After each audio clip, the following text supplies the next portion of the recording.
emphasis. Oo, kasi hindi po ako materialistic talaga eh.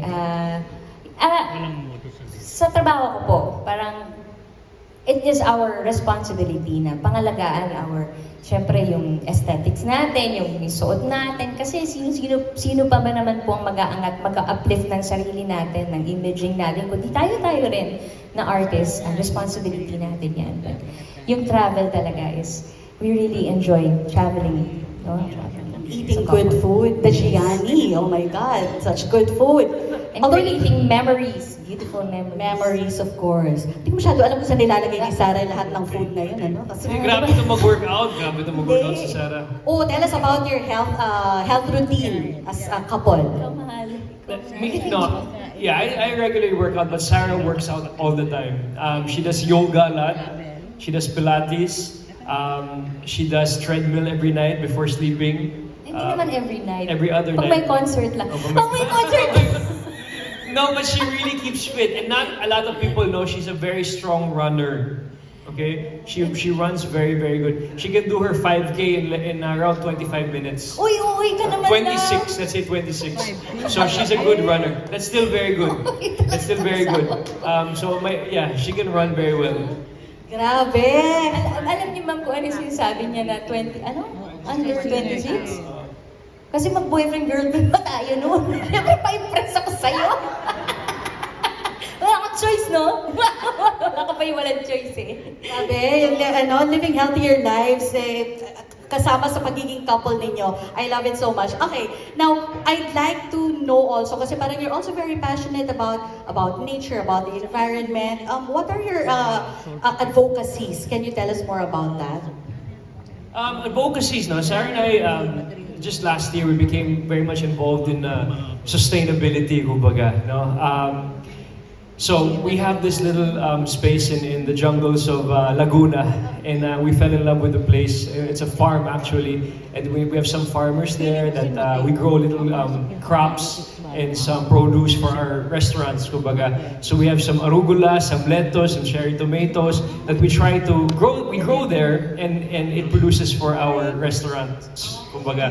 So things like that, no? And Sarah's also very passionate with animals, animal welfare. You know, she started being involved with this foundation called AKF.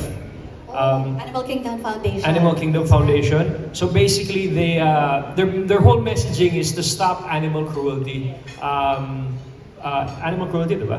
Yeah. Yes, madam. Stop. And dog meat trade. Dog meat trade. You know, selling dogs for food, etc. to make content and all. So. Hindi lang dogs, alam mo, mga horses po. Mga horses and all these things. So she's very involved with animal rights. Matter of fact, just last week we were in Batangas in Tita Susan Enriquez farm. And going back home, she saw little two kittens in the road. And then sabi niya, love, tigil tayo, kunin natin. Sabi, huwag naman, may may-ari yan, may may-ari. Kasi gitna po Nasa talaga gitna. ng kalsada. Oh. So the driver went down and we moved the cat to the side. And then nag-umandar kami. Tapos sabi niya, love, kunin natin. Sabi, hindi pwede, baka may may-ari yan. So sabi ko, sige, atras kami. Nung umatras kami, yung mga dalawang Tinabi na kasi ng... tinabi namin, bumalik sa gitna. So talagang baka masagasaan daw. Nagpapakuha sila. Oh. So kinuha namin. And we gave them po sa... to our friend in Batangas that she rescues cats. Yes. At first she wanted it for her house. So we already have 5 dogs plus 2 cats. Sabi ko, love, I think that's a little too much. I think next time we have 5 dogs and 2 humans na lang. Diba? So yun na lang, instead of 2 cats. So anyways, we gave the cats to our good friend that rescues cats, and they're happy now. So, Bilang isa rin akong cat mom, I'm super touched. Thank you so much for doing that, Sarah and Mateo. Okay, now just to close this little chat, I'd like to ask you to give a message. Kasi as we were talking, as Carla was discussing a while ago, marami pa rin yung medyo uncertain about getting insurance, about getting investments. So ano yung word of advice na mabibigay ninyo for those na have all these financial goals pero medyo may fear pa into learning about it or into getting into it? For us naman, we'd like to recommend and of course advise our fellow kababayans no, that insurance is very, very important. Investing your money is very, very important, especially to a company or organization that's very, very credible. And no matter how small the amount is. Yes, no matter how small, you can always start. The earlier, the better, kumbaga. You know, everybody knows sa araw ngayon sa social media, marami pong mga scams ngayon, di ba?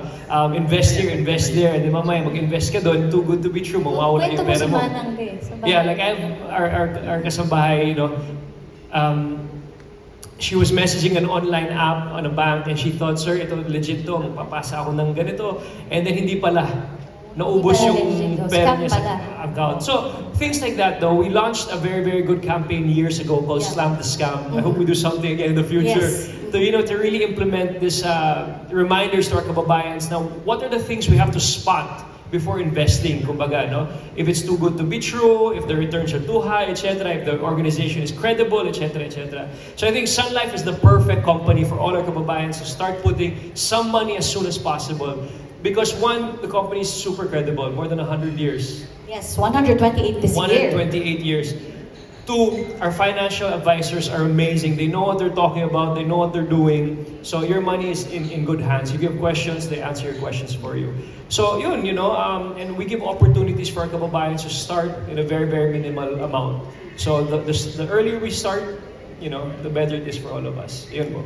Don't be scared. And yun nga ma'am, don't be afraid to ask. Just to seek help from talagang credible or mga experts, no? And of course, partner with a credible brand, no less than the number one life insurer, Sunby. Alright, thank you so much, Sarah and Mateo. How about a round of applause for the G's, ladies and gentlemen?